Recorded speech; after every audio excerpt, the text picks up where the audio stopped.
بسم الله الرحمن الرحيم. السلام عليكم ورحمة الله. هذه الحلقة اللي نتكلم فيها على بريزنتاسيون كلينيك دي ليسيمي إيغو، مظاهر السريرية لبضادات الدم الحادة. ولا كلينيك والله المظاهر السريرية لليسيمي إيغو مرتبطات بالانفايسمون دو الأموال بلي سيلول اللي كنا نقولوا انهم دي بلاست، معناها دي سيلول hématopoïétiques bloquées à un stade précoce de leur différenciation ou subissent une expansion clonale. C'est la définition.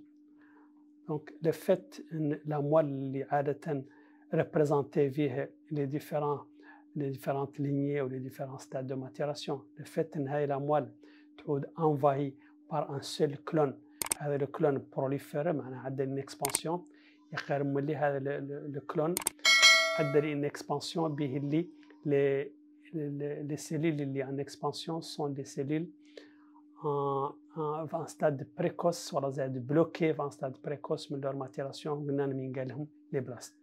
Donc l'envahissement de la moelle osseuse اللي هي مصدر صناعة les cellules hématopoïétiques d'une façon générale, l'envahissement de cette moelle par des blastes annexés اللي قد يلحقوا 100%. car تعرفون la définition انها au-delà de voilà supérieur ou égal à 20%, ينتعود supérieur ou égal à 20% من les cellules de la moelle sont des cellules blastiques, on parle de leucémie. يقال هذه l'augmentation قد تلحق 100%، معناها ان pratiquement لا يعودوا la majorité des cellules اللي au niveau de la moelle عادوا لا des cellules cancéreuses leucémiques blastiques.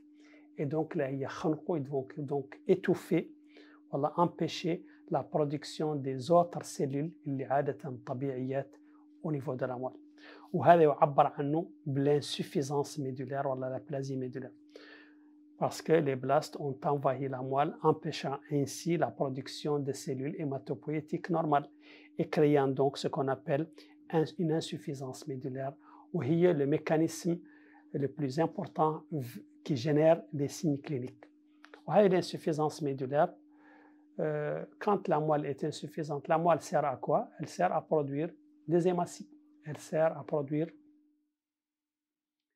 des globules blancs, elle sert à produire des plaquettes. Et donc, si cette moelle est envahie ou si cette moelle est insuffisante, maintenant, les trois lignées mettent là où ils produisent.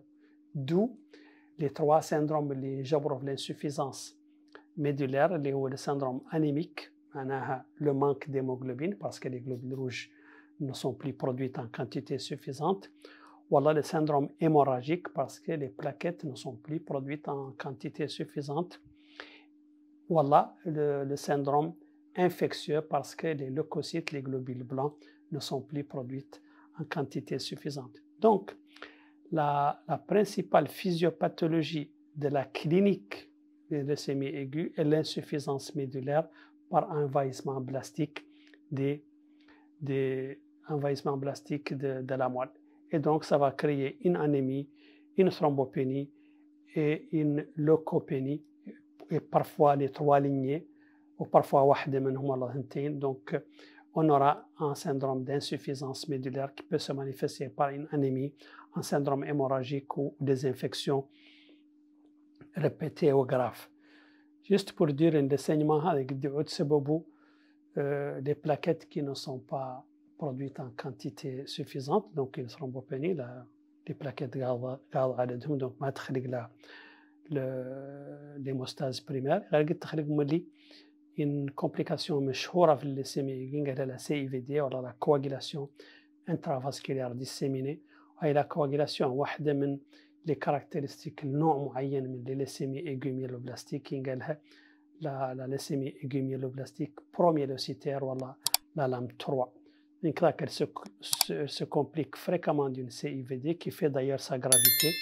وهي la CIVD تعرفونها c'est une thrombopathie de consommation qui consomme et les plaquettes et les facteurs de la coagulation وتزيد donc le risque de saignement. Le syndrome infectieux, la diminution, le manque de globules blancs, il y a donc un syndrome dû à la neutropénie. Et la neutropénie, elle engendre des fièvres, des angines particulièrement. ياسرين les angines يخلقوا في الاسيمي aiguë وتخلقوا des pneumopathies infectieuses. Donc هذا هو le syndrome de l'insuffisance médulaire. Le deuxième syndrome اللي مرتبط syndrome clinique je vais dire اللي مرتبط بالليسيمي aiguë هو le syndrome tumoral. syndrome tumoral معناها nous les blastes qui commencent à se multiplier d'une façon excessive, ils vont non seulement envahir la moelle de vaisseau, le syndrome de l'insuffisance médulaire, mais ils vont aussi envahir d'autres organes, même la moelle. Alors, l'envahissement il peut toucher les organes lymphoïdes. Les organes lymphoïdes, c'est les ganglions ou la rate ou le foie. Et donc, les manifestations cliniques de leucémie aiguë sous forme de syndrome tumoral, un envahissement des ganglions sous forme d'adénopathie ou un envahissement de la rate sous forme de splénomégalie. وهذا بالمناسبة يخلق في les deux variétés من les leucémies aiguës اللي هما les leucémies aiguës myéloblastiques ou les leucémies aiguës lymphoblastiques. Donc كلهم تخلق فيه un envahissement des organes lymphoïdes et donc donnant ainsi les adénopathies ou des splénomégalies. فمن variété خاصة من les leucémies aiguës lymphoblastiques من lymphocytes T elle peut donner une forme particulière de l'envahissement تعدل un syndrome cave supérieur. Pourquoi? Parce que elle touche préférentiellement les adénopathies au niveau du médiastin ou les adénopathies médiastinales, y compris la veine cave, et donc un syndrome cave supérieur en rapport à la secondaire avec une leucémie secondaire à une leucémie aiguë lymphoblastique de type T. Les organes lymphoïdes donc peuvent être envahis le syndrome tumoral.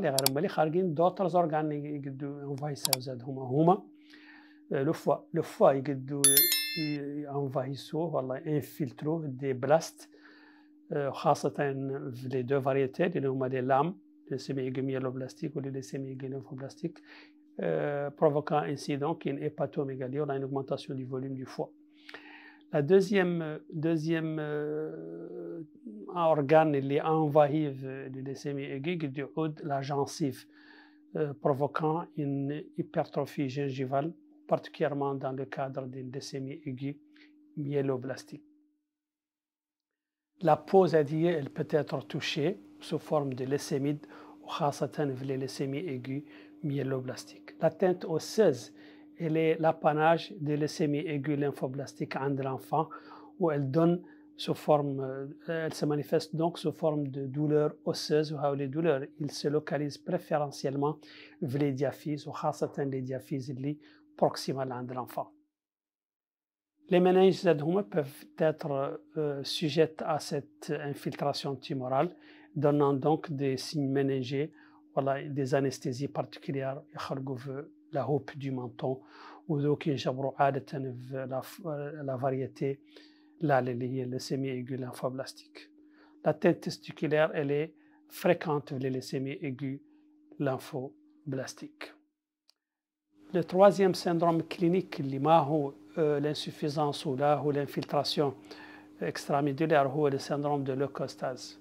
Leucostase, c'est une quantité excessive de leucocytes, qui une hyperviscosité sanguine, où le sang est visqueux, lésige, et donc il est responsable d'un syndrome clinique qui est le syndrome d'hyperviscosité sanguine.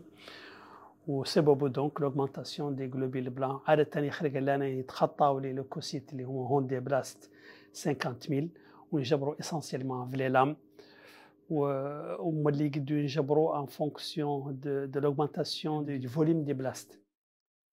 les blastes اللي يعودوا حجمهم كبير والله leur quantité كبيرة هذا يزيد la viscosité sanguine et donc ça peut provoquer le syndrome de leucostase ou le syndrome d'hyperviscosité sanguine, où il se manifeste des signes respiratoires sous forme de dyspnée ou des signes neurologiques sous forme de ralentissement psychomoteur. Assalamu alaikum wa rahmatullah.